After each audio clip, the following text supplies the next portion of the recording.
નમસ્કાર, આપ જોઈ રહ્યા છો 9KM ન્યૂઝ ગુજરાત। માતર તાલુકાના નગરામાં ગામ આવેલ સોલિડ કેમિકલ વેસ્ટના નિકાલ માટે કચરો ભરી આવેલ 2 ટ્રકોને ગામ લોકોએ રોકી વિરોધ કર્યો હતો અને બંને કેમિકલ વેસ્ટ ભરેલ આવેલ ટ્રકને લિંબાસી પોલીસ સ્ટેશન ખાતે લઈ જવામાં આવી હતી।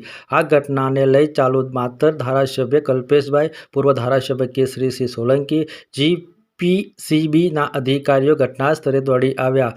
નગરામાં તણાજા મરલના ગામના લોકો સાથે કેસરીસિંહ સોલંકી દ્વારા ડમ્પિંગ સાઇટ ફરી ચાલુ થતાં કેમિકલ વેસ્ટ ભરેલ 2 ટ્રક રોકીને ગામજનોએ વિરોધ કર્યો। છેલ્લા 5 વર્ષથી ભારે વિરોધના પગલે આ કેમિકલ વેસ્ટનો ડમ્પિંગ બંધ હતી।